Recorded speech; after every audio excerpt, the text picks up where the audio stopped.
In another unfolding story, a self-proclaimed white supremacist is facing firearm and drug charges, with more charges expected.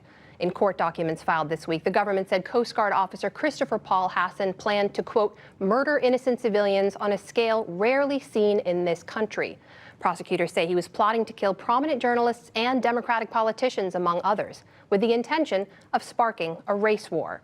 Oren Segal is the director of the Anti-Defamation League's Center on Extremism, and he joins me now from New York. Oren Segal, welcome back to the NewsHour. You've had a chance to go through these court documents related to Christopher Hassan.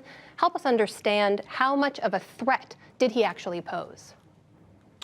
Well, you know, the court documents outline somebody who clearly had fantasies of violence, whether it was, you know, putting biological weapons in the food supply, whether it's, you know, killing everybody on Earth. He's somebody who was creating a traitors list of liberal politicians, of newscasters, and also was self-defining himself as a white supremacist who wanted to create a white nation. So that combination of factors plus stockpiling weapons suggests that he was a real threat. We saw, as you noted, pictures of that cache of weapons, over 15 firearms, over 1,000 rounds of ammunition. I want to ask you about that list, though, because a number of those names are very prominent Democratic leaders, some media personalities, Nancy Pelosi, Senators Blumenthal, Gillibrand, Warren, Booker, and others. There's a huge leap, however, from making a list and actually doing something about it. What else do we know about what Hassan had done to prepare that made this more of an imminent threat, that made authorities act right now? Well, again, I mean, here's somebody who was influenced by another extremist out in Norway, Anders Breivik. And, you know, that individual wrote a 1,000-page manifesto, which Hassan appeared to have read carefully. Indeed, he actually apparently bought steroids, as is sort of outlined in Breivik's manifesto, to beef himself up. Again, the stockpiling of weapons, the Google searches on where some of these politicians live, these are all indications of somebody who may have been willing to act.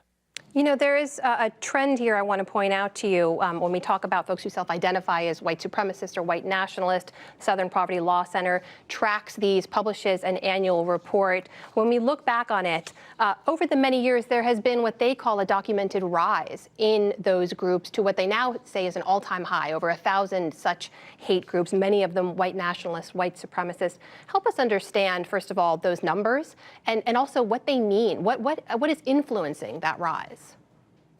Well, I think some of the critical numbers, and this is what we have at ADL, is extremist-related murders.